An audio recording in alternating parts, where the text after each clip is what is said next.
At para sa uling balita, nagbigay ng seguridad at police assistance ang mga tauhan ng San Francisco Municipal Police Station sa ginanap na 7th Anniversary Fun Run ng Banbanon Riders Club sa San Francisco, Agusan del Sur. Yan ang balitang hatid ni Patrolwoman Joanna Kawile.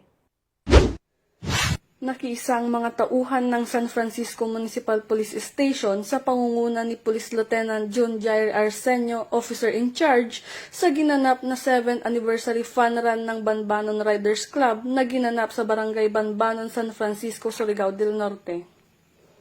Layunin ng aktibidad na hindi lamang ipagdiwang ang anibersaryo ng Banbanon Riders Club, kundi magsilbing paraan upang palaganapin ang kalusugan, disiplina at pagkakaisa sa komunidad.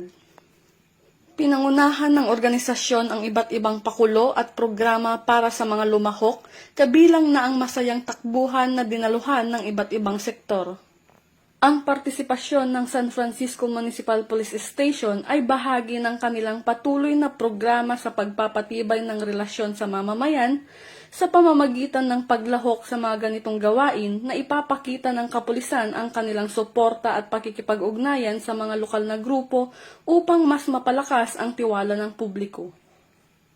Ipinahayag naman ni Police Lieutenant Arsenio ang pasasalamat sa Banbanon Riders Club sa pag-anyaya sa kanilang unit at tiniyak na laging handa ang San Francisco MPS na makiisa sa mga aktibidad na nagtataguyod ng kalusugan, kapayapaan at pagkakaisa ng komunidad. Mula dito sa Police Regional Office 13, ako ang inyong PNN Correspondent, Patrolwoman Joanna Kawili, alagad ng batas, tagataguyod ng Balitang Pulis.